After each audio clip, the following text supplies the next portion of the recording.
The General.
Wapi makofi Jose ngone mahera gole kage konech. Very exciting moment, ladies and gentlemen. I think we are enjoying this. Tuwapigia makofi tena. Piga makofi kwa Becky.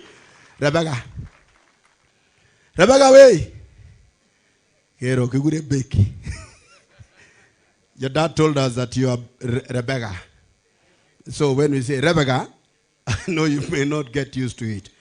Nataka tupigie makofi mazuri Honorable Dr. Matthew Ochieng Owili, Deputy Governor Kisumu City. Yuko hapa na sisi. Ero kama no, we DJ, wakati nasema Kisumu City dala. Your Excellency, we appreciate your presence around. Piga makofi kwa Deputy Governor. All the way from Kisumu City. We are complete. Tuko na Governor Kericho. Tuko na Deputy Governor Kisumu. Complete na tuko na Baba. Do I say? Okay, currently I want to move straight. We'll have a very short sermon, ladies and gentlemen, because najua wageni wanataka kurudi kule Nairobi, na because of weather, na sisi tuko na baiskeli, so baiskeli haitaki kupigwa na mvua, tutaona ndio mambo ikuwe sawa sawa. I want to welcome, so that Keynote will welcome our pastor to give us a sermon. Taka Keynote. Tenda genge Keynote sota kwa pastor. Siko nyinyi. Tenda genge gitu. Tenda genge. The entire Kenya is here. We are here. Tuko na wale wanatoka nake wote bamoga kambi ole. Mbia mono. Aye toka netoro sokoro. Pira wasiwasi. Wale jamaa gergere blanketi wale sinyege tugebori. Thank you. Tuko na adoa nyoba. Morogoko. Adoa nyoba morogoko. Na nimurake na tareke jige gemi. Ona gemi rege. Gai fafa wito toro hamwe takikuwa na mukogo na turake na fio kai na haha. Keynote okai na bandu baingo muri baramu. Bandu baingo muri baramu. Baramu zipozi. Musangalire. Muri moyo. Asante sana. Wacha sasa turarua kwa mambo hapa vizuri. Thank you Keynote. We want to welcome the pastor. Wakati anakuja hapa na tupatie nyimbo moja. Asante sana. Tunaimba wimbo ambao inasema Unity is power.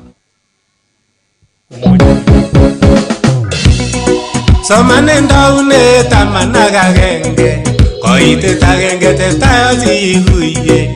Somane ndaune tamanaga genge koite tagenge testazi huye. Kingalala mwendo mugul kutita genge angalale tagenge kutita genge angalale tagenge kingolol jingole go tego ne wendi bara eite kumonjo kunyino limbo kipsengweto Koma Jehova kole amun agenge bichu Ako ngolole tugul en kutit agenge Komamiten kit neronye icheket komayayu Kit nekakomach koyai Komamiten kit neronye icheket komayayu Kit nekakomach koyai Nye kibagenge we Kararan kibagenge we Nye kibagenge we Kararan kibagenge we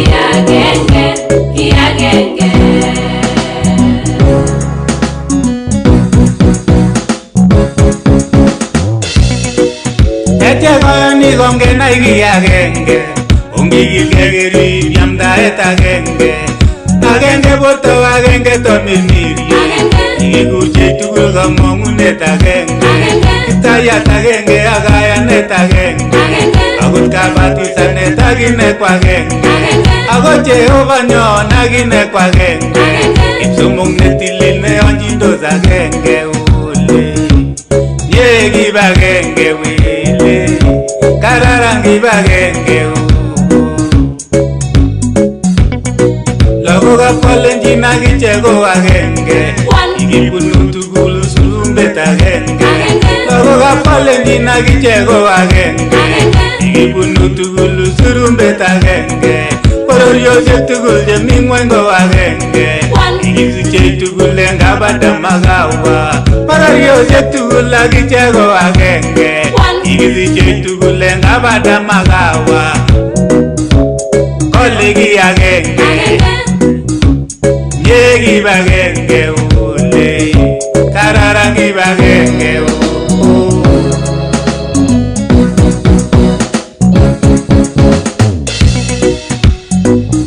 Kikuyen kibagenge ule Kerib kibagenge nyono Kenya ko agenge wile Kibororiet agenge wile Kibo emet agenge wile Ongerib kibagenge wile Akonge menye ngaliet Nye kibagenge wile Ongebe kibagenge wile Asiketeche menyono Kararan kibagenge wile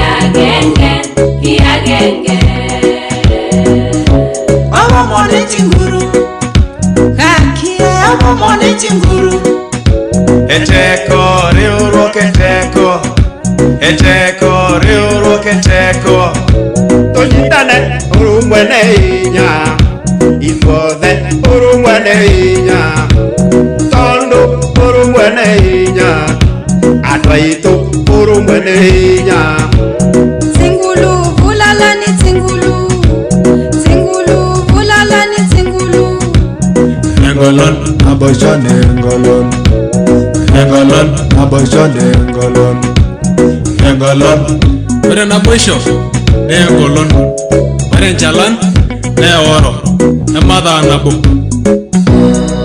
Kuhambalan ni tingulu Unity is power. The unity is power. Hey, unity is power.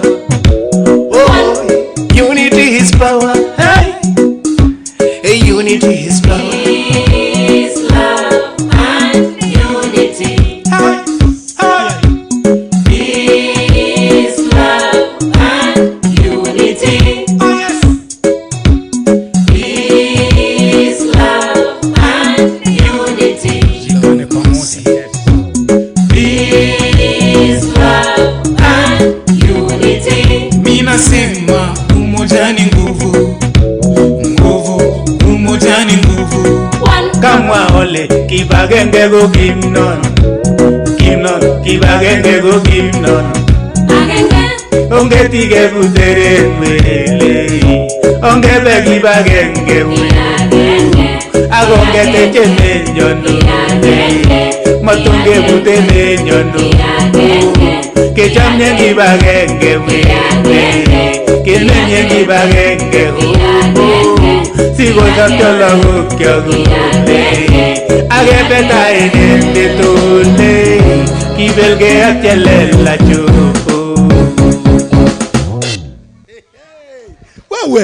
What a lovely song. Tupige makofi. Keynote and the Great Commission singers. They say riuruoko teko. Yani kipagenga go gimnat. Turo hamwe kipamoja. Wacha nimwalike Reverend sasa. Reverend Ngetich ambaye yuko hapa, karibu sana Reverend.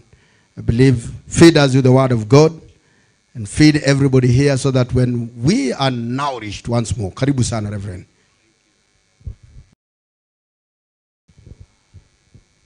Good afternoon and praise God. Your Excellency, the Prime Minister, the Governor, DG Kisumu, and distinguished guests, ladies and gentlemen, good afternoon once more.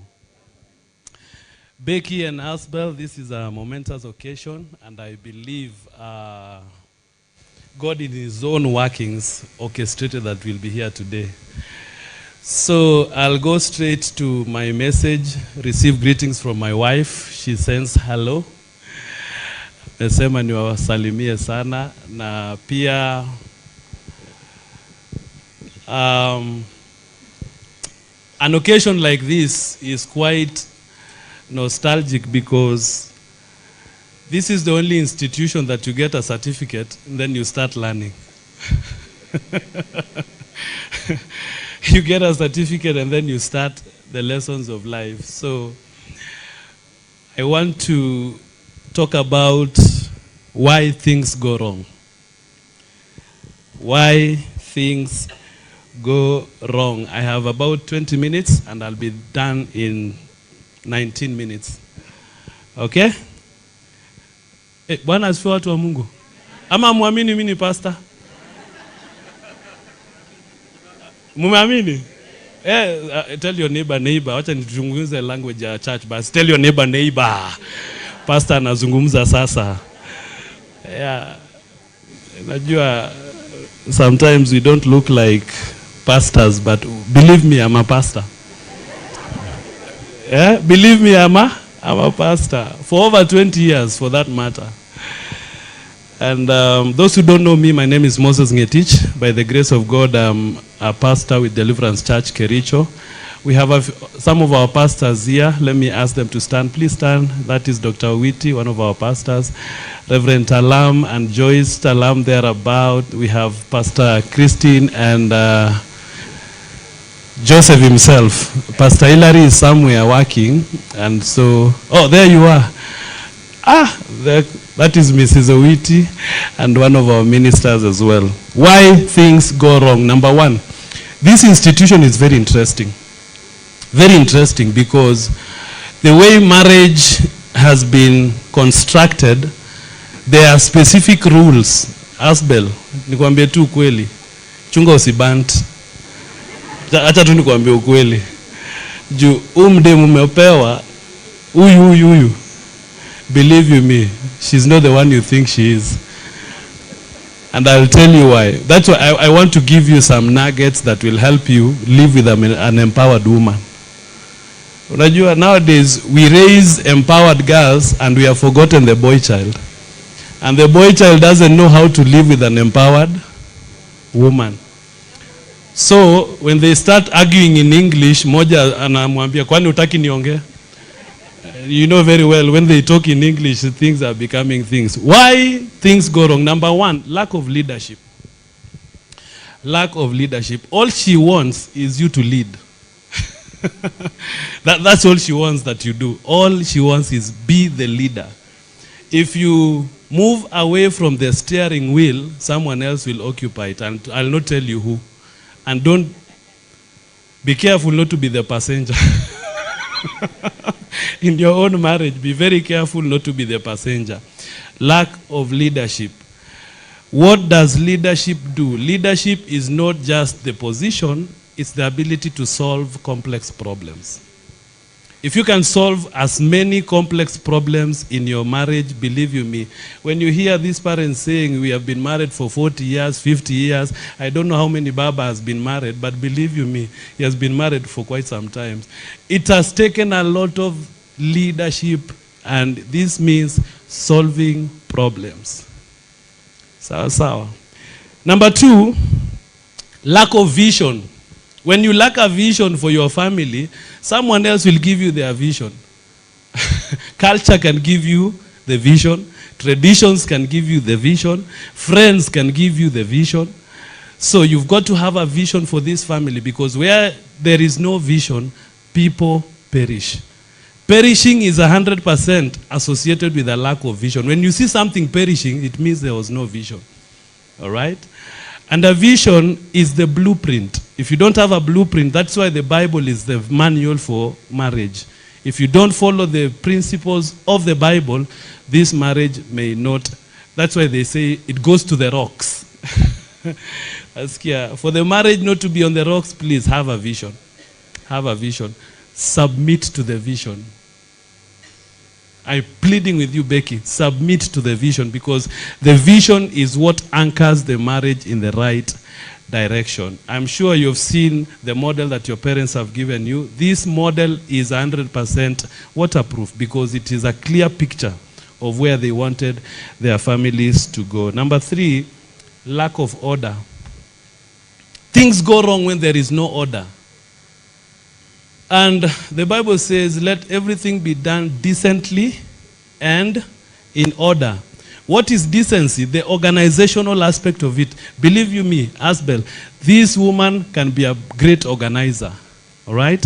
But you bring order so that things can be decent and... Niponge? Niponge nisiponge?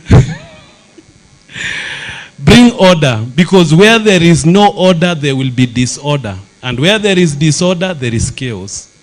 So let there be order. Things be done decently and in order. Number 4, lack of forward planning. When you don't plan well, when you don't have a forward-thinking agenda, believe you me, this family will be in shambles. Have a forward futuristic plan. What's the plan for the children? What's the plan for your wife? What's your plan? What's your plan? What's your plan? Have a forward plan. Things go wrong. Even in our country, whenever you see things going wrong, it means there is no forward planning. So sometimes we will wait for the rain to fix some issues. But we can fix... I read somewhere in a book that says, you don't learn the art of navigation when the storm is there. You learn the art of navigation prior to the storm. So have some forward planning. Number 5, lack of understanding. To be very honest, people don't understand how things work. This thing called marriage has got its own rules. It's got its own rules. The coordinates that protects marriage requires a lot of understanding. Proverbs 24, verse 3 and 4. The Bible says, it is through wisdom that a house is built. Through understanding, it is established. And then it is through knowledge that the rooms are filled with the precious commodities. Many people would rather go for the commodities devoid of knowledge, devoid of understanding, and devoid of wisdom. What is wisdom? The ability to handle life in different variations. If you can handle life in different variations, that is what is called wisdom. Ability to handle life. So Becky and Asbel, please handle life in a decent manner. All right? Don't use a gun to kill a mosquito. When there are issues, let there be understanding. Sit down, talk. And the biggest contributor to marriages surviving is communication. And not just communication, clear communication. Did you say this? Did you mean this? Seek understanding. Seek to know each other and understand one another. Number 6, lack of competence. We have got so many people who are incompetent. And that is why marriages are in chaos, because there are 2 individuals who are confused, got into this institution because they don't know how things work. They don't know how things work. And that incompetence is what is destroying marriages today. Incompetence. You find 2 immature individuals living together as husband and wife. Before long, that marriage will be in chaos. lack of competence. Develop competence, because competence is not static, it is developed over time. When you hear this, ukiona wazee wanasema ati we've been married for this, it's because it's taken a lot of commitment, a lot of courage to know how things work. Marriage requires a certain level of competence. Number 7, lack of faith. Hii kitu ni ya imani. Believe you me. It takes a lot of faith to live with a stranger. It takes a lot of faith. You have been raised in a different environment. He's been raised in a, you know, in this life there are those who grew up and there are those who are raised. All right? So she could have been raised, you could have grown up.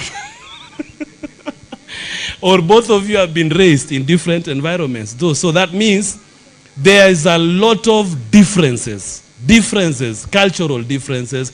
Unaweza pata vile akipika mayai labda anaekaga supu na mama yako hakuweka supu. That in itself, like sisemu naekanga supu. Don't get me wrong. I went somewhere nikaekewa mayai, nikaekewa supu. Kajua basi. So these differences is what you may need to sit down, understand each other. There is no culture that is superior to another. Believe me, there is no culture that is superior to another. It's only diversity. People see the same thing differently. All right? Lack of faith. So when you have faith in Becky and when she has faith in you, you can live together. Nilisikianga wengine wakisema mwanaume hafai kukaliwa. Believe you me, acha tu nikwambie ukweli. Ukisikia watu wamekaa kwa ndoa, wamekaliana. Hiyo nakwambia ukweli. Hata wanaume hao unaona na nywele white hao wazee, wamekaliwa. Believe me. Ni vile tu hawatakagi watu majue. But the whole truth is wamekaliwa. The only thing is this. Put one leg on the problem. Put the other leg on the solution. So that sasa mukikaliana, the two of you create a balance. So the more munakaliana, the more marriage survives. Ule mwanaume hajakaliwa, hakuna ndoa. Ule mwanamke amekataa kukaliwa, hakuna ndoa. That is the whole truth. And the more wanakaliana, the more wanakaa. Nimesema vibaya? The more wanakaliana, the more wanakaa. But ile siku utasema mimi sikali wangu, mimi siambi wangu ina mwanamke, believe you me, huyu is another species. She will tell you things your mother will never tell you. This one. That one is another animal called husband. He will tell you things your father will never tell you. So usimwambie ati wewe mimi siambi wangu hivyo na baba yangu hajawahi niambia. Huyu si baba yako huyu. This one is called husband. This one is called Becky. She will tell you things. Usimwambie wewe siambi wangu hivyo wewe si. This one is not your mother. No. This one is your wife. All right? Lack of faith. It takes faith to stay together. And then number 8, very important one, a lack of prophetic dimension. Prophetic dimension. And this is where many people don't understand. What is the purpose of this marriage, by the way? In my study, I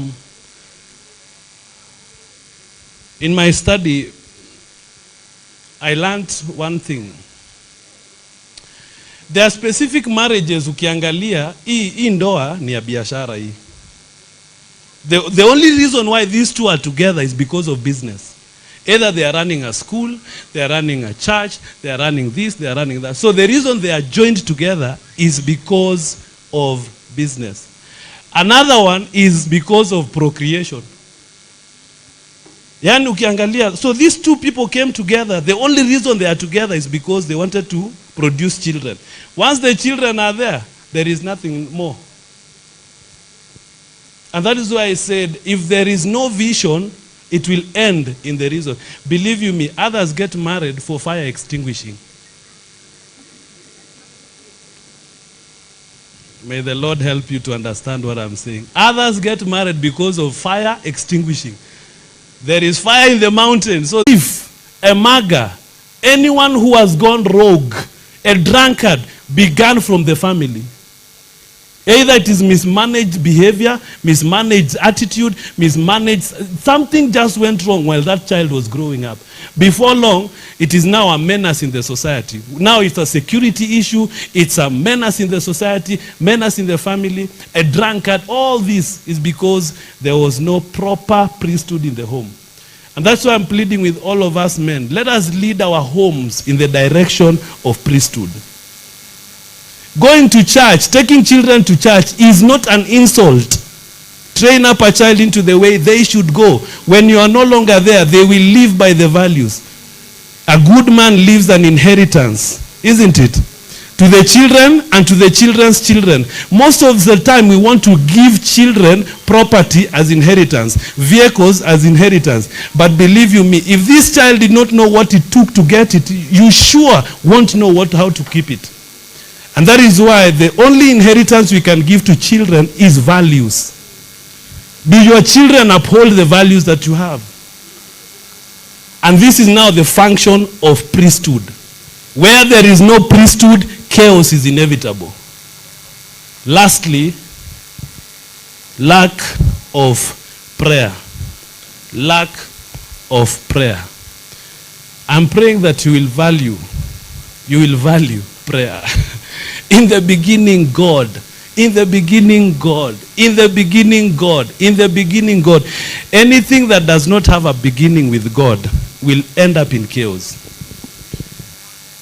Unless the Lord builds the house, 127 Psalm, the people who try to build that house will use wrong methodology. That is why it will become a vain. I'm praying that Asbel, Becky, with those few remarks, I rest my case.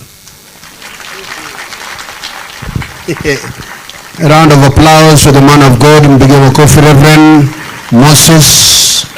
That's good teaching. Enough. I don't think we'll add anything else. Sisi tu ni kukata keki na kukula. Umekamilisha sentensi. Actually, you have done what everybody would have talked about. Lakini umejumulisha yote. Piga makofi tena, asante sana. Becky, you've heard about that. You've internalized and digested it. As well as Asbel. Asbel, you're good now? Sawa. Mambo yote mesinke vizuri. Finally, it was prayer. Ama namna gani? Sasa mimi nataka nimwalike Abdi, where are you Abdi, for the introduction of the family, the entire family, and then we'll have the Betts. Now, Abdi, please. Jumulishie family, and then dad atakuja afanye ya wageni wake na marafiki. Karibu sana Abdi.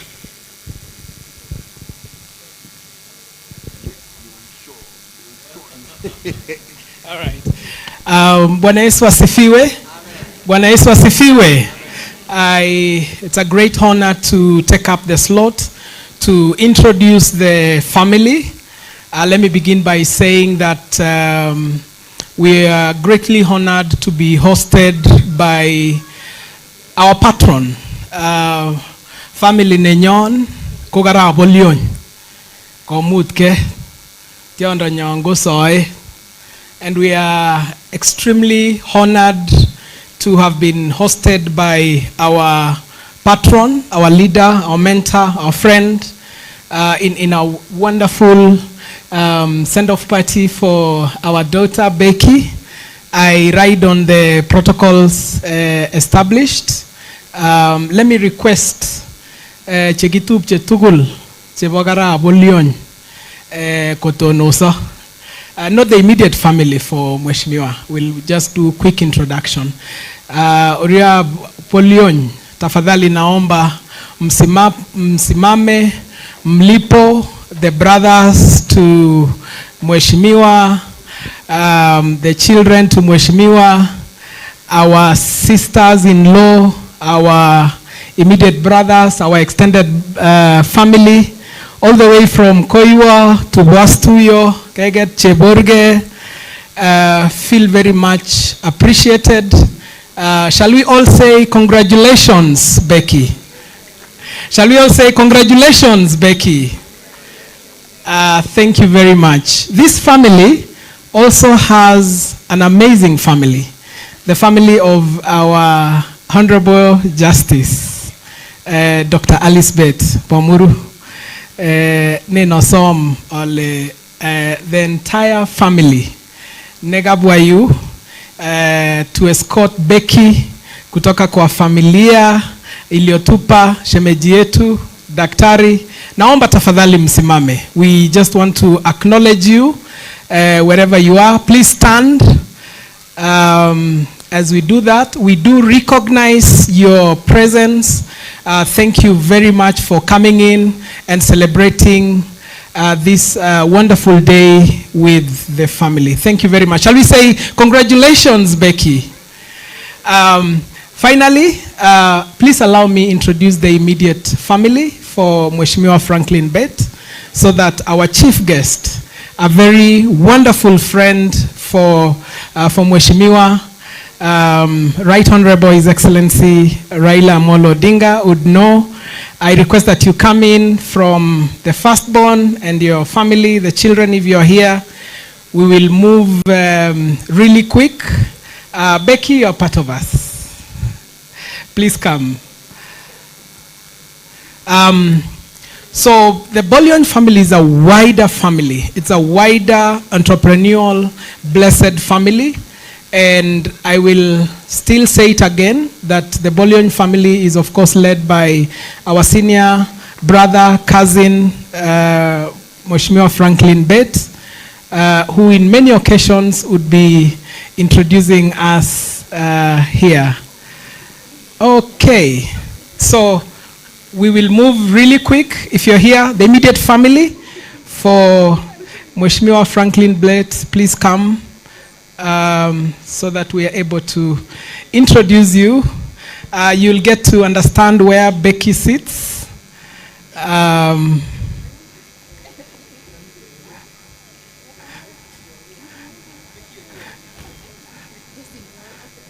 All right, wonderful. So we'll begin with the firstborn, really fairly short guy. Okay, I'm not short, like you. I am Naso Narab Nyetije. I'm the firstborn, and I know Garabit Mzima. So let me introduce my wife here. She's Joylin Arab Nyeti. Joylin Nyetije. Namnayo. Then this is my firstborn, Justin. This guy is 15 years and he stands 6'1". Yeah. And then we have our chairman, my last born, Ariel Kiprop. Thank you. Nimepewa opportunity ya kuendelea, so wacha mimi nigonge hii haraka haraka. Then after myself, there is my brother Metusela. He was working today. They're trying to sell a business. Kaona ataenda pande lingine yeye mwenyewe. And then there is a girl called Maggie. Becky, tunakupea pongezi kwa sababu umepita hawa. Amepelekwa na wazungu lakini hawajaleta ng'ombe. So that is Maggie. Lakini tutaagiza ng'ombe yetu, sio?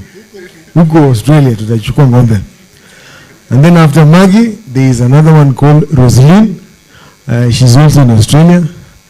Huyo mzungu alisema atakuleta ng'ombe. Alisema atakuja na ng'ombe. So huyo tutapokea. Tutatengeneza yeye kwa chai. Then after that, there is Melek. Melek is engineer. Yeye ni wa kuchimba shimo kutafuta gold in Ghana, Brazil, Australia, and Malaysia. He is not here. He is in Brazil saizi,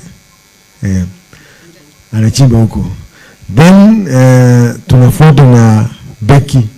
So unaona Becky ni number 6. Na yeye ni wa kwanza kupeana officially. Hiyo maneno hatari sana, wa kwanza kupeana officially. Na tumekaa for 14 years since tufanye sherehe kama hii ya kupena na kuchukua au kupewa. And then after Becky tuko na ndugu yangu anaitwa Nimrod. Ni kabisa. So Nimrod, nafikiri umefungua macho mzuri tumelete kare. Iko rada. Network, satellite, namna hiyo. And then we followed with Sarah Chela. So hiyo Sarah ni jina ya nyanya yetu. Ndio namna hiyo, ndio. Namna hiyo. Yeye ako Australia. Sijui labda Australia iko. Amekuwa hapo for about 3-4 days. So sijui haya. Then we have the final one, anaitwa Finelate, final one, kwa mzee, the final one, and she's our last born. Nafikiri nimesema vizuri, sio? Ama niseme haya, alafu kuna mzee mwenyewe, haya, alafu kuna pia lakini unaona tuko wengi, kuna mama pia wetu ako hapo hajakuja. Then we have our mom here, Lady Justice. Thank you. I think I've done well. You've done well. Pige makofi. So thank you very much. You can have your seat. So thank you, Excellency. I serve as the PA to Honorable Franklin Bett. So if you need to see Mheshimiwa, you can reach out. And if you reach Mheshimiwa, you can reach Baba. And thank you, Baba, for supporting our brother. You've stood with him in a big way, and we are eternally grateful for that. Excellent. Sorry. This function has been successful because we have a wonderful neighborhood. Let me first begin by members of Deliverance Church, where Becky fellowships and the church that mentors this family. If you fellowship in Deliverance Church, please stand. I know we have quite a number. Reverend Ngetich had already identified the pastoral team. On behalf of the neighborhood, I see our big sister Emily. Thank you so much for standing with us in this function. And we know that Honorable Justice doesn't walk alone. All right. Okay. So, Excellency, I think we are done. Thank you.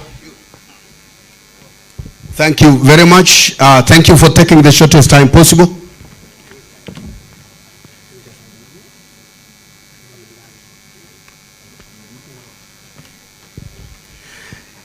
Let's appreciate this family. Tupige makofi. Abi, asante sana, umefanya mzuri sana.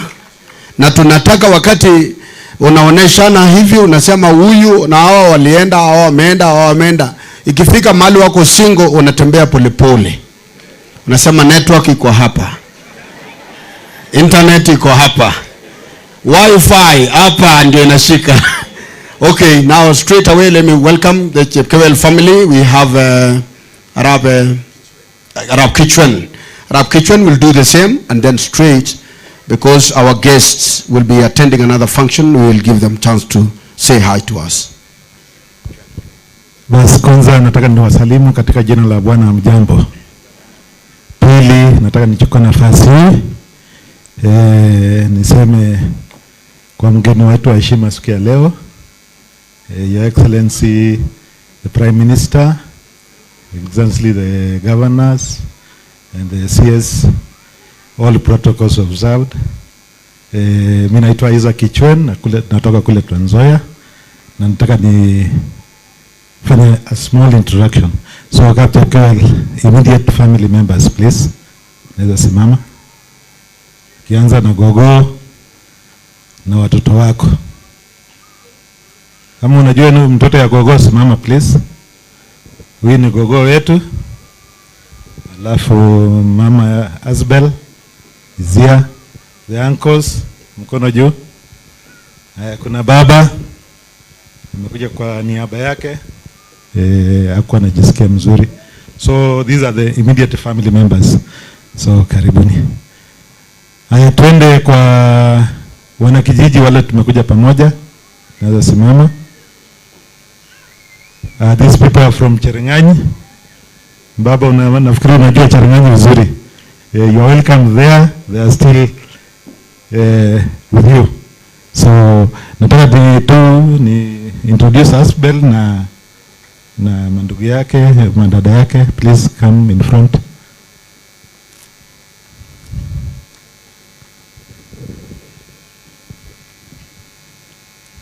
Karibuni please, ili mjulikane.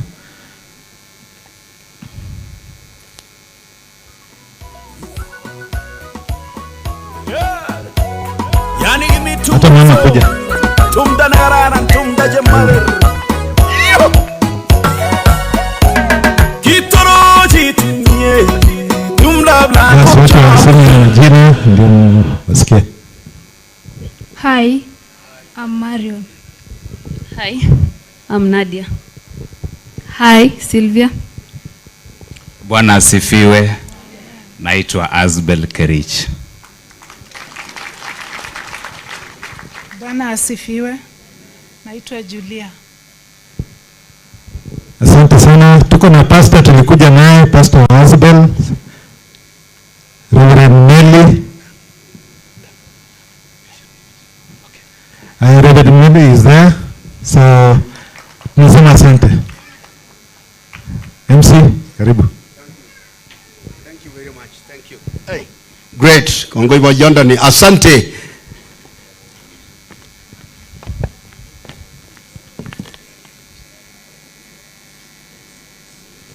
Very good. Maswai, that is the way to go. Akwik tugul debago kwe na watu wote piga bore, piga tiliano tugul inua mkono juu, tuwapigie makofi kwa families yote nyomefika. Wapi makofi kabisa kwa family hiyo. Asanteni sana. The single ladies are there, the single men are there. So do your duty and responsibility. Apply something known as the board mass. Ama area of a trapezium. You know it has never been applied anywhere. Just apply it here right now, or area of a parallelogram. Baba, we thank you so much. Baba, we've seen you since I was born. I saw you. I saw the entire Odingas. I admire you so much. I have always been called by your name. Myself, mimi naitwa Excellency Arab Keme. But because His Excellencies are here today, mine is in small letters. And because Baba has served this nation for all these years, that is why we have to appreciate him maximally. Tupigie makofi kabisa. Ameserve tangu ile mwaka ya mzee Jomo Kenyatta, he served this nation. Akaja kwa Nyayo, wakati Nyayo walibongea, akasema kwa minajili ya maendeleo ya viongozi wote, Honorable Right Brown Minister Raila Amolo Odinga, I give you the powers to do all that appertains to leadership in this nation. Nipewa powers siku hiyo. Kukaja sasa mzee ambaye kweli aliongea zaidi na akasema mnamjua huyu na kisha mjua zaidi, mimi ndio namjua, na kama haujui kwamba namjua, wewe ni bure sana. Akasema namjua. And then again akakuja kwa ndugu yetu, akakuja tena mpaka sahi with His Excellency Dr. William Samoei Arap Ruto. Uraba chumuro nani, uraba chibojondo ni kabisa. Very good. Tunataka mchezo na yeye leta mambo tendawili mzuri dunia hii. Na tukafurahi. Yani yeye anatupatia misamiati ile original. Ako yin gorako tegistangyon. Meje kutibia gara Ruto gorib komnye ke papito nin ko pole kilingi chero kamano waro moko dikawuono kongo muga getu ye. Kuna saying ya Kijaluo tunasema sandantin tokuo kaki. Tunasema sindano ni kidogo lakini inashona nini? Inashona kaki. Ama tunasema hapo yotin togorudi. Agile meaning language lakini yes aramek. Ananayi.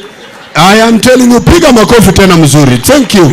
I want to introduce the area MCA just to show us the MCAs straight. Wapi area MCA? Kuja hapa utuoneshe tu wale MCA wako hapa, they can say by their names, and then straight I will give Daddy again to welcome the CS, the governor and the full prime minister. Karibu.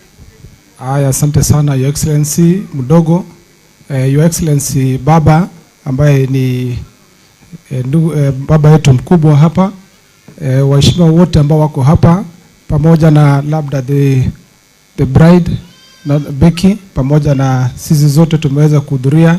Acha niombe ni wasalimu. Bwana Yesu asifiwe. Uhuru wa Yesu. Asante sana. Labda kabla sijaendelea pale, labda niweze kujitambulisha, alafu kisha nitaweza kuwatambulisha waheshimiwa wenzangu ambao tuko nao siku ya leo. Labda kabla sijanena, mimi kwa majina naitwa Rotich Aaron, MCA jirani hapa, tunagawa karibu 200 meters hapa ni kwangu na kuelekea pale chini. Lakini kwa sasa na hudumu pia kama majority whip bunge yetu ya Kericho. So kwa hivyo kwa sababu ya muda nimeombwa na baba ambaye ameweza kutupea heshima kubwa sana kuhudhuria hii sherehe ya dada yetu ambayo zote tumeweza kufika.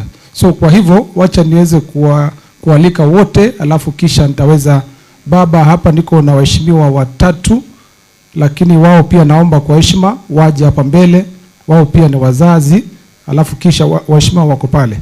Mheshimiwa Anita na Mheshimiwa Irene na Mheshimiwa Fancy, tafadhali tuje mbele kwa dakika moja tu, nimeomba tu. Kwa hivyo tuseme tu jina na labda pongezi, hivyo tu. That is the order of the day. Please. Wow. There are 3 only.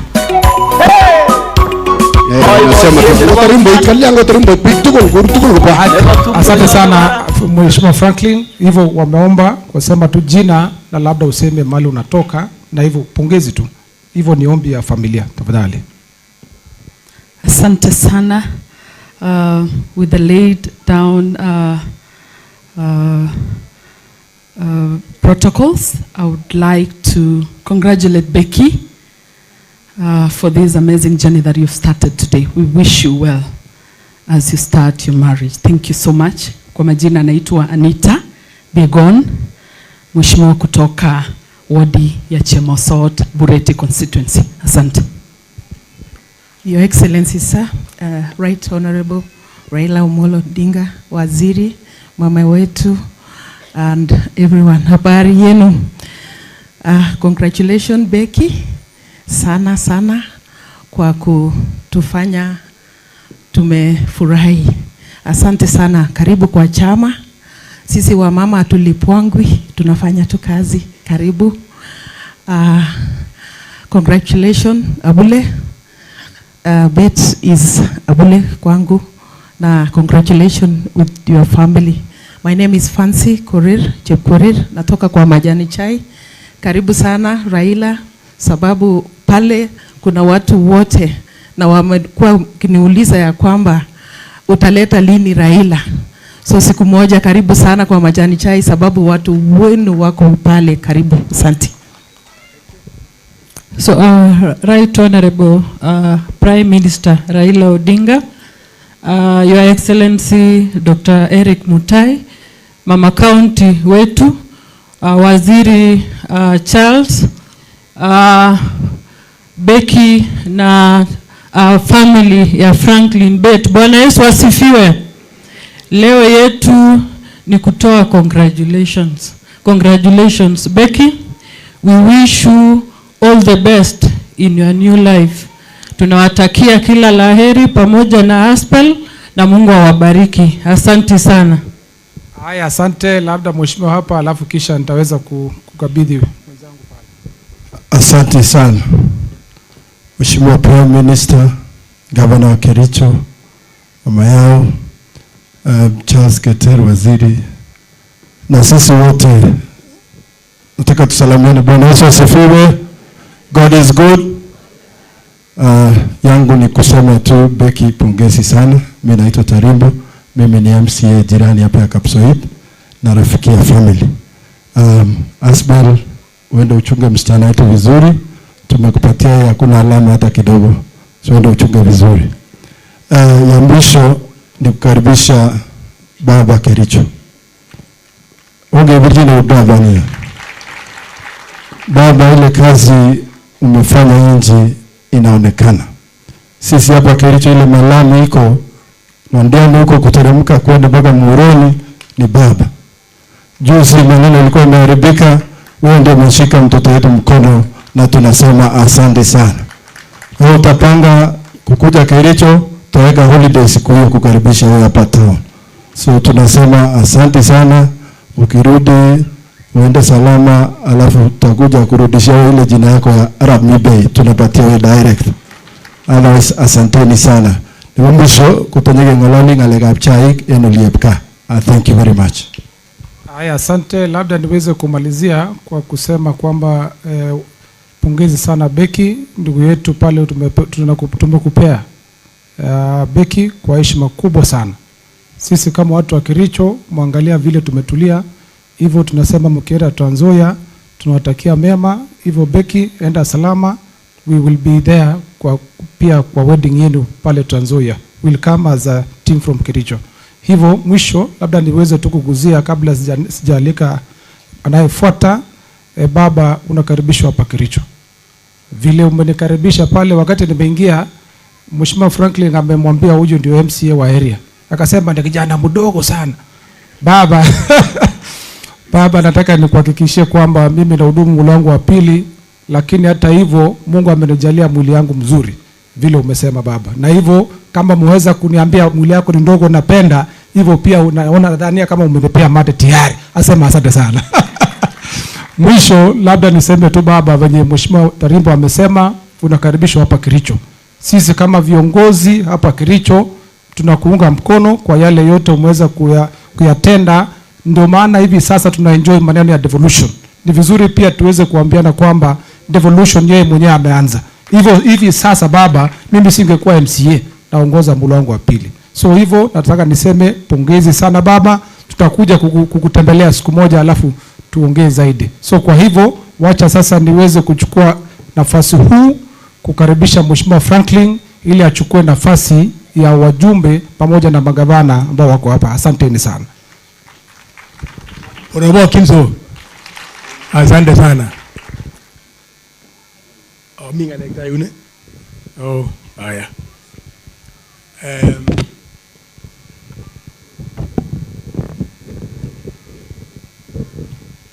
Ya kwanza ninatoa shukurani kwa Mwenyezi Mungu. Mungu ametuwezesha tuwe hapa siku hii ya leo. Kutoka mahali pote tumetoka, yule ambaye ametulete ni Mwenyezi Mungu. So ninasema asante. Ya pili, asante kwa kila mmoja wenu kuwa hapa. Muda imeenda, muda imeyoma, lakini mimi nataka kushukuru kila mmoja wetu aliye hapa. Zaidi ya hapo, asante Mheshimiwa Raila Odinga kwa kutulia na kwa kutungoja kwa sherehe hii ya leo.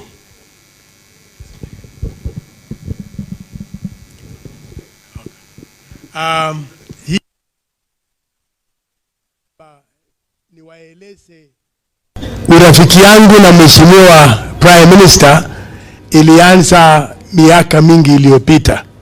Nakumbuka kabla ya kura ya 2002 alinipigia simu akaniambia mimi nataka kuona wewe. Mimi nikaenda, akaniona huko Nairobi, akanipatia kazi ya kucoordinate kazi ya NARC those days. NARC, you remember NARC? Akaniambia ni coordinate kazi ya NARC katika South Rift yote, na kwa uongozi wake nikafanya ile ndio ambavyo nilivyoweza kufanya wakati huo. Wakati huo nilikuwa member ya LDP, chama ambacho kiongozi wake ilikuwa Mheshimiwa Raila Odinga. So urafiki yangu na huyu mzee imeenda miaka mingi, na amekuwa baba yangu kwa siasa, lakini aliye mbele hapo ni Mheshimiwa Rais Daniel Arap Moi. Nilikaa na yeye kwa miaka mingi akinifundisha siasa, alafu baton ikashikwa na Mheshimiwa Raila Odinga. So baba, nakushukuru sana. Nakushukuru sana sana. Hata nilipompikia wewe simu nilikuwa na roho ambaye ilikuwa inaniambia atakubali. So nilipokuomba wewe uje kwa hii sherehe ukakubali. Roho yangu ilipika vizuri, ilidunda sawa sawa, nikasema erokamano joduong, erokamano. So sina neno lingine kubwa. Nataka kushukuru wale ambao wamezungumzia huyu msijana wangu, na tutazungumza zaidi wakati ule tuko sehemu za Cherangany au pande ile ya Trans Nzoia. Tutazungumzia msijana zaidi wakati huo, ili alinde maisha, aongoze maisha mzuri sana. Kabla ya mimi kuwaita wale ambao wako, ningetaka kuomba marafiki zetu wengine ambao hatuja recognize. Let me recognize you by requesting you to stand up. I know there are 1 or 2 judges, 1 or 2 magistrates, and then there are also business associates. Let me request you to stand up wherever you are. I want to recognize you. Thank you very much. I can see all of you. Can we clap for all of them, Jameni? Thank you very much for coming. Thank you very much for coming. Thank you very much for coming. The judges and the magistrates and the business associates, thank you very much for coming. I have messages of goodwill. I will not leave it to Baba because yeye mwenyewe ameniambia. Mama Aida Odinga amekutakia we mema na amenitakia kwa neno lake. Mimi najua pengine alimwambia Baba aseme, lakini yeye amenitakia yeye mwenyewe kwa simu, anakutakia wewe mema. Mheshimiwa Murkomen, waziri wa internal security, amekutakia mema kwa miaka yako yote. Alafu kabana rafiki yangu Mheshimiwa Orengo ameniambia kwa simu ya kwamba anakutakia wewe mema. Alafu the gentleman who keeps calling me my clown, Anyang' Nyong'o, Mheshimiwa Moya alikuwa anaita yeye Nyong'. I don't know why he was calling him Nyong'. But he has told me, and I know this, and I'm grateful that in his absence, he's out in the United States. In his absence, ametuma mdogo wake na atanenda baadaye. Mheshimiwa Ngirishi kutoka sehemu ile ya Kirinyaga amekutakia wewe mema. Mheshimiwa Sholei angetaka kuja, lakini ameahidi atakuwa na sisi Trans Nzoia. Amekutakia wewe mema. Alafu Betty Maina, msichana wetu wa hapa, amekutakia wewe mema, alikuwa CS, so amekutakia wewe mema. All those messages of goodwill, they have come to you, Becky, and I hope you receive well. Now here I want to call on 2 people or 3 people, and then we are heading towards Baba. Let me begin with, I don't know. Let me begin with Mama Yao. Mama Yao. I'm giving her 1 minute. She is always very good in keeping time. Asante sana, Waziri Franklin Bett. Bwana asifiwe. God is good and all the time. Thank you very much. Becky, guest of honor for today, together with your team.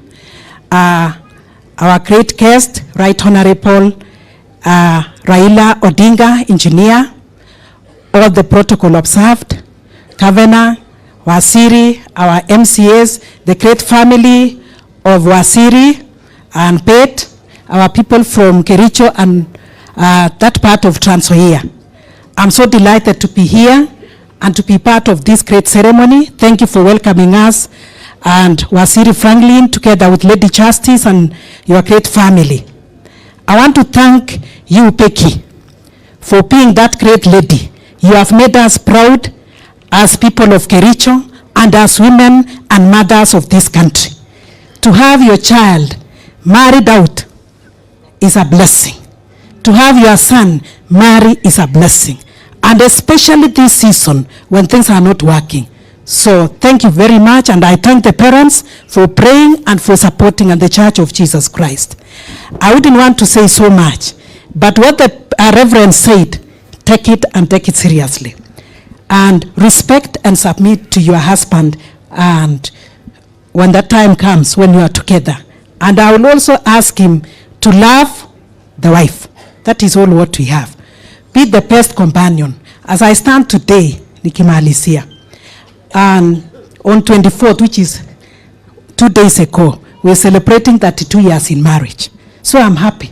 I've been married for 32 years. Na hakuna siku Franklin anajua nimeenda kwetu nikisema nilifukuswa na sijajifukusa. Nimekaa kwa hiyo marriage. Sijachapwa. So nasema, for us, let's humble ourselves. We are facing a crisis at the moment, social and gender-based violence, and especially in this county. And femicide, maneno ya early pregnancies. So when our families are stable, even this country is stable. Finally, the Right Honorable, we are so grateful, sir, that you've given meaning to this country. With all the humility, you accepted to work with Dr. William Samoei Ruto. And working with Dr. William Samoei Ruto, there is peace in this country. And when there is peace, there is development. I want to say you are the best. Unajua tulikaa na wewe, tumetembea na wewe from 2007. Na tunasema, Papa, tunafanya kazi pamoja. Uko Punge, jeshi la Papa, very strong. Jeshi la Rais, very strong. So broad base nafanya kazi. Hii development yote, tunachua tutaendelea kwenda mbele. Kwa haya, mengi na machache. Mungu awabariki. Watu wa Trans Nzoia, tutakuja siku hiyo.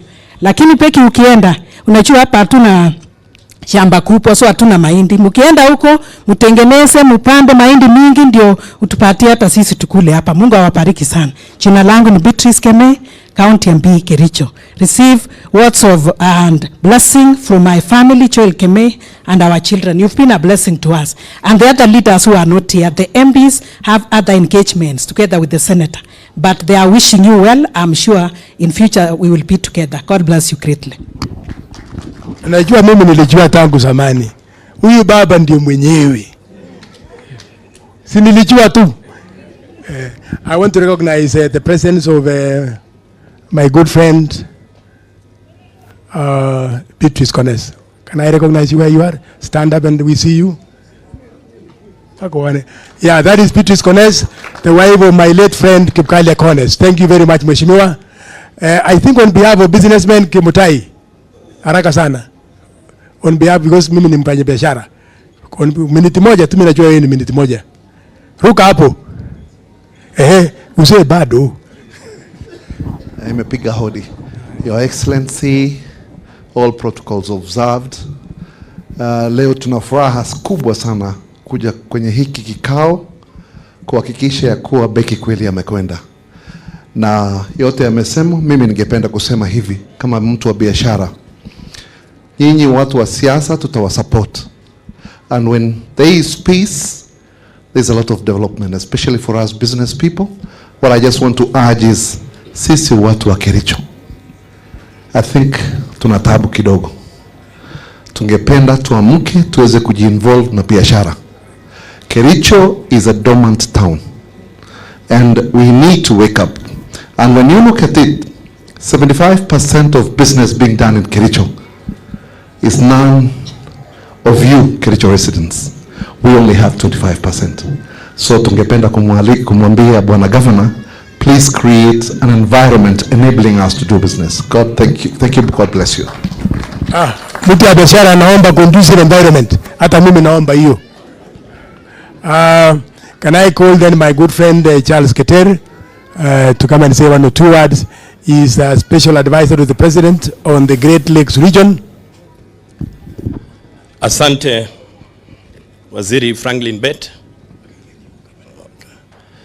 I've been told the cameras are there, so I have to look at them. I thought I will look at Becky, but I'll try to manage. Our chief guest, Becky, and your wonderful parents, Your Excellency, the Prime Minister, Raila Amolo Odinga, our Governor, Dr. Eric Mutahi, all, let me say, all the friends of the family of our friend, Waziri Franklin Bett, and of course, Hasbel, and your wonderful parents and relatives, and the wonderful people from Trans Nzoia. Ningependa kuwasalimu. Bwana Yesu asifiwe. Bwana Yesu asifiwe. Well, I will only say maybe two things. To you, Becky, Reverend Ngetich has mentioned everything. Mine is to wish you God's blessings. You and Asbel, I wish you all the best. The dignity, the respect you have shown to your parents, and indeed to all of us, cannot go without saying thank you so much. To Waziri Franklin Bett and Honorable Judge Mrs. Bett, thank you for taking care of Becky. I think you are the happiest parents. And all of us indeed, when we see our young generation going through such a wonderful journey, we thank God. I think to all of us, as I end, it is time that we have to take care of our young generation. There are a lot of challenges. If we don't take care of them, then we lose the society. To Honorable Prime Minister, mine is to wish you God's blessing, to give you good health, more strength at the time of need. When your brother needed somebody to hold his hand, you are there for him. That to me and to the many people, it cannot go without me saying thank you so much. You said Kenya is bigger than an individual, and you came in at the right time. May God bless you. May God give you more strength so that you can still guide some young politicians like us. Thank you so much. Makofi kwa Charles jameni. I want to recognize Cecilia Ngetich. Where are you, Mheshimiwa? Asante, thank you. Thank you very much for coming. Cecilia Ngetich was women rep Bett those days. And then there is Dominic, the former speaker. Tonumbana. Dominic, the former speaker. Is there any other former MCA or former councillor? Just, I want you to recognize wherever you are. Wherever you are, just stand up. I see Honorable Councillor Kalia kutoka Bomet, a very great friend of the late Kipkalia Corners. Now it is my singular honor and is there any other? My singular honor and responsibility to ask the Governor of Kericho, the Honorable Eric Mutahi,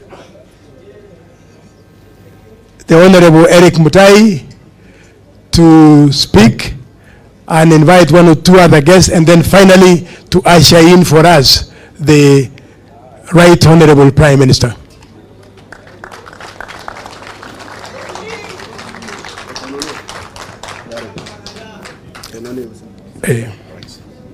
Thank you so much. Thank you so much, Mheshimiwa Franklin Bett. Your Excellency, the Prime Minister Raila Odinga, all other established protocols. Before I say a few things, I would like to invite the Deputy Governor of Kisumu County to come and say some few things, then I usher you in. Makofi kwa Deputy Governor. Na umwambie hii watu maneno yetu ya Sonu tulimaliza. Na kuna amani kwa Sonu saizi. And I thank you, Professor Nyong, for taking the direction. Asante. Thank you very much, Governor wa Gatuzi Hila Kericho, Your Excellency, the Right Honorable Raila Amolo Odinga, Governor rafiki yetu, Governor wa Kericho, Daktari Mutahi, all protocol observed. Becky, this is your day. I am happy that I've joined Baba to come and be a witness. And so, on behalf of the Governor of the County of Kisumu, who is a friend of your dad, Professor Peter Anyang' Nyong'o, is out of the country. On my own behalf, and on behalf of our people, we wish you well on your journey that you begin officially today. We will be praying for you, Becky and Asbel, and we thank God that today you are brought two major sub-counties together Trans Nzoia, and Kericho. Your Excellency, allow me to say something about the Honorable Franklin Bett. I have known him as a very good friend of yours for a long time, but I think it's only today that I got to talk to him closely. Now, those who know about the story of this family would testify that there are still a few good men left. And if there are few good men left, the Honorable Franklin Bett must be one of them. May God continue to bless you for what you've done for your family and especially for Becky. Mimi ni jirani mwema vile mwambiwa. Nimezaliwa hapa Sondu, hapo Sondu Nyabondo hapo juu. Walikuwa wananiita let me there Sondu. Na tumekuwa marafiki. My parents actually used to work in Kipteri. Now I can tell you there are days that until my mom came to Kipteri and came back, we'll have nothing to eat. The market in Sondu was shared for a long time. And even up to now, we still share it. And I want to say that Jacom, or Baba, as we know him, means well for this country. He's been so magnanimous. He has proven without doubt, not once, not twice, but many times, that the country is more important than any individual, including him. So just the other day when we were losing our country, he stood in the gap for all of us, for the peace that we enjoy today, that has enabled us to be here today. And so my ask is only one, that now that the two leaders are together, His Excellency President Ruto and His Excellency Raila Odinga, we need to support them, both in action and in prayer. I am happy that I'm here today. There's a time, Your Excellency, that you could not even see eye to eye, but Mungu ni nani. May God bless you, my sister, as you begin your journey together with the Asbel, and we are happy that we are here today. Asanteni sana. Thank you so much. Thank you so much. So I'll be very brief because I know His Excellency the Prime Minister also has other engagements. But first of all, let me take this opportunity to really wish Asbel and Peki all the best, good tidings, even as they begin the journey of marriage. You are a testimony that marriage really still works in our time. And I want to encourage all our youth that the story that marriage ni ngumu, I'm not been married for a long time myself, Your Excellency. It's 12 years. And I still remind my wife that given a chance to marry again, I'll keep marrying you. Because it is the best that God ever gave to me. Husband, love your wife. The best you can ever have in this world is to love her and hold her hand. And all shall be well in your family as you wish you well even in the next life. To all our Gen Zs, the story that it is not civilized or that marriage is becoming unpopular is wrong. I would wish to tell all our youth in this country that the best stability you can have is to get yourself a spouse or get yourself a husband or a wife. Out of it, it brings order, it brings more responsibility, and it shapes even the future generations. So marriage still works, and it is my encouragement to all our youth that we are going to have more weddings like this and more colorful moments like this when they will come and share of the glory of God. Thirdly, Your Excellency, I have a special relationship with the family of Franklin Bett.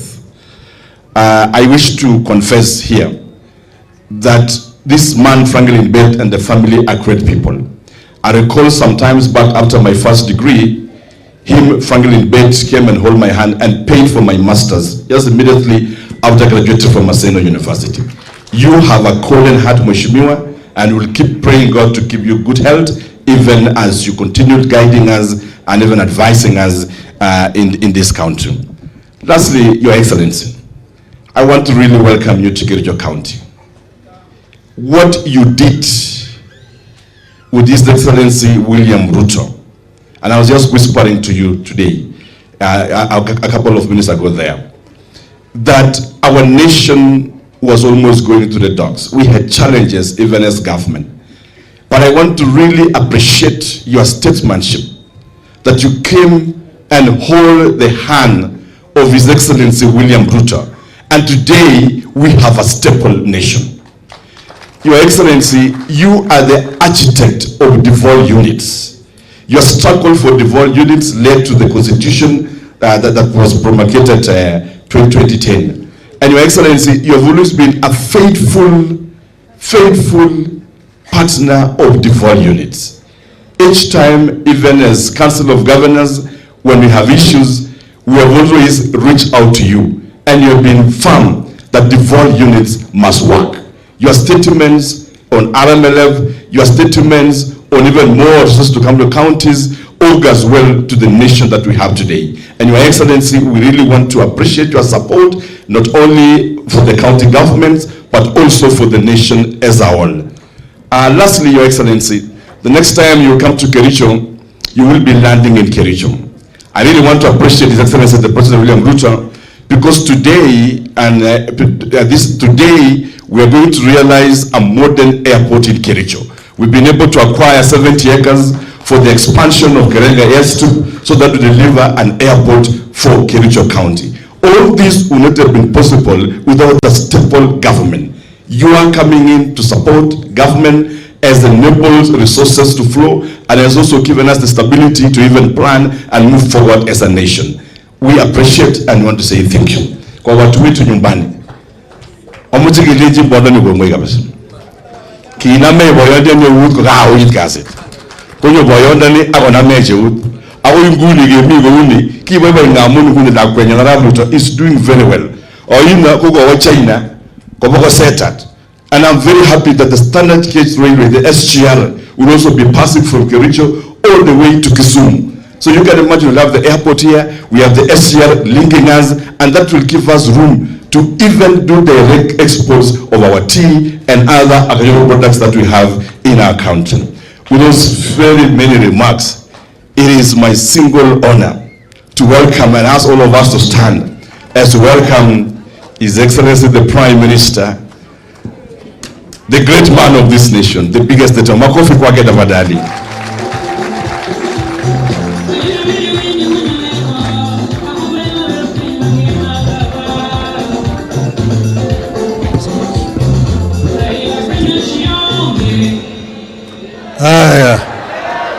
You may be seated. I want to say the guests of honor today, Asbel and Becky, mabibi na mabwana, wananchi wote ambao wamefika hapa, hamjambo. Chamye tugul. Nimeambiwa wengine Murembe iko hapa. Mbuyamure. Mbuyamure. Osaureu. Asanteni sana. I am very, very happy to be here today.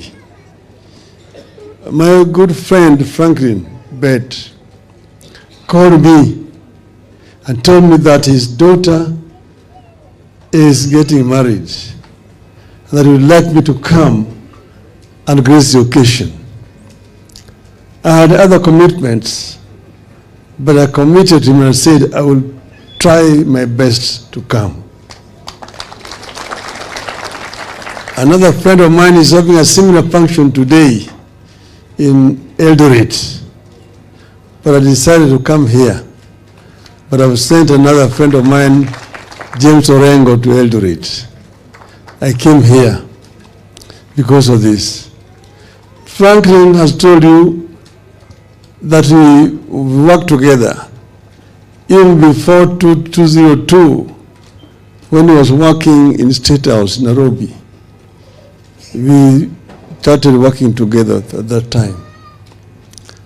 And our friendship grew stronger and stronger as we continued to work together. Because Franklin Bett is a man of integrity. He's a man who keeps his word. Because at the time that we started working at that time, as you know, the KANU was still very strong. but he joined us in 2002 when we had the NAC wave, and we worked together with him. We were also together here with the late Mr. Kones, our friend, and I see Bett is here. You see? Yeah. But I've had association with Kericho for a long time. When I was a small boy, I came here with my father. My father, was having a business, and he had a branch here in Kericho town. And he used to come here. And he even have a director who was from here. Those days, Kericho was part of Nyanza. And that friend of his is the one who used to teach us Kipsigis. Agenge, Ayeng, Somu, Angwan, Mut, Long. So Sisi, Taman Agenge. Those days when I was a small boy. So I'm not new to Kericho here. We have had a long association working together, and I'm very happy. Now today is a very special occasion because we come here for a solemn function. That we are releasing Becky to go to the other side. This is very similar to function in Luo. They used to have this kind of functions where a girl, after they had paid sufficient dowry, then now there will be a ceremony to release the girl.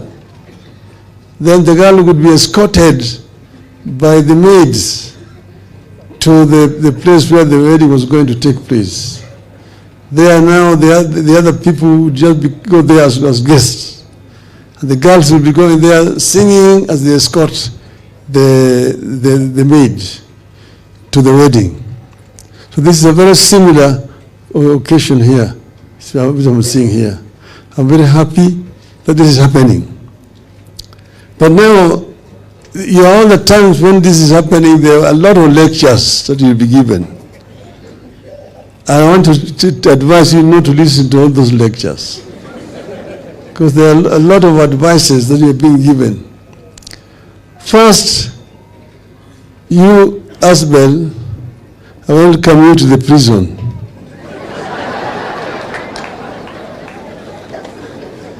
You are entering the prison. Pingo la maisha. Unafunga pingo la maisha. You will be here, and here there's no leader in marriage. You are partners, and you are equal partners. There's nobody who is a leader and nobody who is being led. You are equal partners. The reason why some of the marriages come and get into difficulties is because somebody tells you that you are a leader, you're leading your wife. But a wife is an equal person, grown-up person like you, mentally gifted just like you. Why do you want to be the one who's leading her? You are living together as partners and equal partners in the home. That's when you have peace.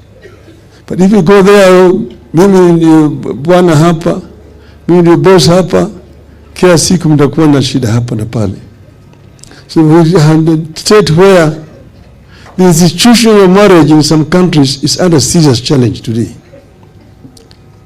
Places, the institution of marriage is almost dying. Because you go to some places today, you will be invited to a wedding, and there will be a man and a man wedding. A woman and a woman wedding. This is a very, very controversial issue today. There's some places where you dare not mention it. But this is happening. I'm happy that here in our country, we still have this kind of traditional marriages taking place. And we must cherish this. We must be proud of what we're having in our country today. So today, you will be after the formal wedding, you will be joining together as partners. So Becky, you will be there as a partner. And Asbel, you will be there as a partner. Then you will be able to raise a family together. I want to tell you that 3 years ago, me and my wife, Ida, who has sent her greetings today, we celebrated our golden anniversary. That is 50 years together. And I said on that occasion that if I had an opportunity again, I would still say yes. There are very few people who can do that. Some would say that if I knew, I would not have gotten myself in this kind of trouble. But there are a lot of challenges, and those challenges, you'll be able to manage them if you respect each other and you work together. That would be my advice today to you people. So I'm again happy today again. This has given me an opportunity to be back again here in Kericho. I see a number of members of my party here. I can see them. Do you want to stand up? Simama. Ili onekane. Asanteni sana. I'm a friend of Kericho. All the times when we are moving around, I come to Kericho.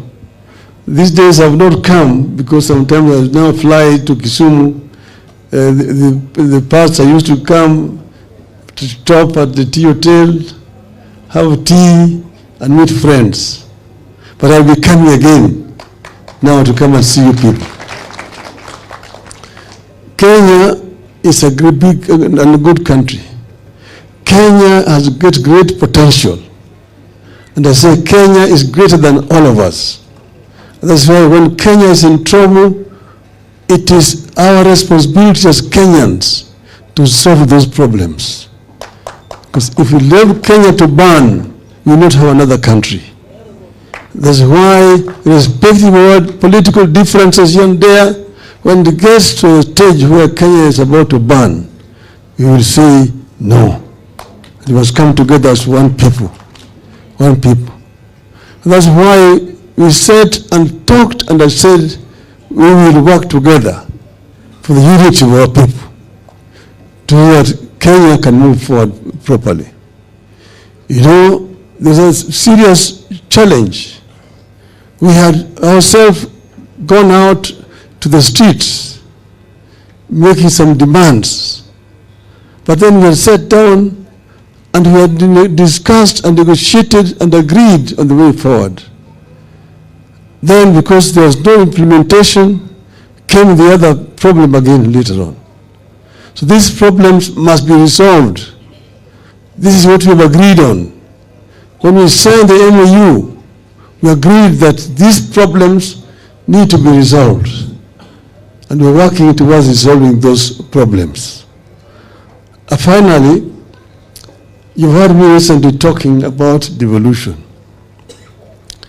Devolution, we brought in the Constitution with a lot of opposition at that time. But we said that our country needs devolution so that we can bring power closer to the people and also ensure that there's equitable distribution of resources in the country. Devolution works very well in many countries. If you go to Japan, you will see what I mean by devolution. If you go to Germany, where I lived for many years, you will appreciate the power of devolution. If you dissolve properly and also put resources down there will be much faster development. What is happening here is that some people resist devolution because they don't understand the effect of devolution. Right now, we still have a problem. We have devolved generally. We have a structure of devolution. But we're not bringing resources properly down so that these devolved units can work efficiently. You see, now they're saying, and the other time this week, they're saying that nearly 50% of money going to the counties is going to salaries, and that only less than 30% is going to development. But that is not the mistake of the devolved units. That's because less resources are coming down to the counties. If, for example, you release funds for infrastructure, funds going to Kura and Kera down here, if you release other funds meant for health, because health is a devolved function, but the bulk of the money is remaining up there in Nairobi. It's not coming down here. You see, if you release resources for agriculture, if, for example, you release money to build markets, because they're building markets there, yes, the counties are the ones who are operating those markets. Why don't you give the money to the counties? If, for example, affordable housing should be the responsibility of the counties, release the money to the counties. Then you will not be talking about 15%. You will be releasing over 35% of funds to the counties, and there will be development. You don't want to blame governors because you're not giving them resources. If you give the resources properly, the entire country will be working. Right now, the counties are employing people, experts, but there's no work for those people. They're sitting in the offices because there are no funds for them to work. So release the resources to the counties, and devolution will work for our country. This is what I'm saying all the times. And members of parliament have no business contracting roads. Members of parliament have three functions: representation, legislation, and oversight. Period. Leave the issue of constructing roads to counties. So counties can have some responsibilities. This is what I wanted to say. I want to thank you very much. Asanteni sana. Sasa niko na kitu yangu kidogo ya kusindikiza Asbel. While Becky is coming, let me also ask Asbel for a photo session with Baba.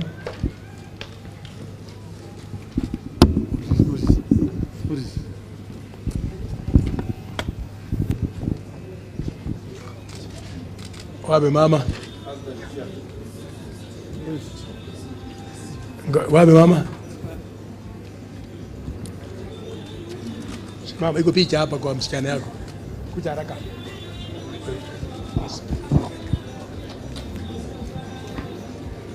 Ngojea kidogo tu. Yes. Move a little bit this side. So that Mama can come there. Very good. Thank you. That is a very memorable photo from Baba. Pigia makofi kabisa mazuri. We really appreciate Enigma. His Excellency amepatia zawadi. Iko kadi mzuri, very special card. Hiyo kadi imetoka kule ng'ambo. Haijatolewa hapa. Imeprintiwa special from ng'ambo. Very good. As I shaking hands with Asbel. Very good advices from Baba. And then we will also have the final photo here. Final photo, the two of you. Baba na Asbel, and then finally we will have Asbel and Becky, the two of them. Erokamano. Ruru Kateko. And then with the leaders there. Yes, with the leaders. Owili, DG. Now you can join. Let them join. Is it so long? Okay.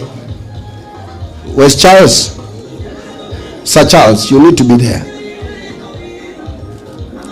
All smiles. This is a celebration.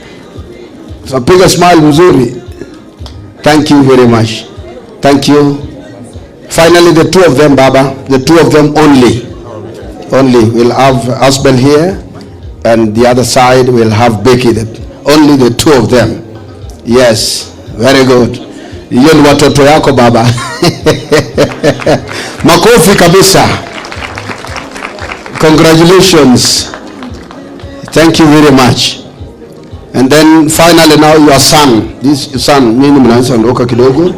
Your son is here. Piga mimi na baba.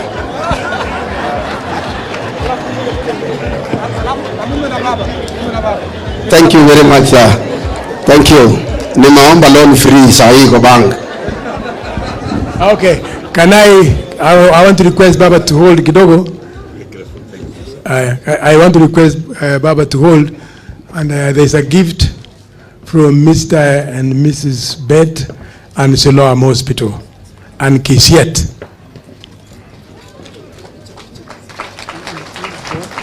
This is from Kisiet and Siloam Hospital. Siloam is our hospital as a family. Kisiet is our tea factory in Bomet. So that is a gift from the two institutions to you.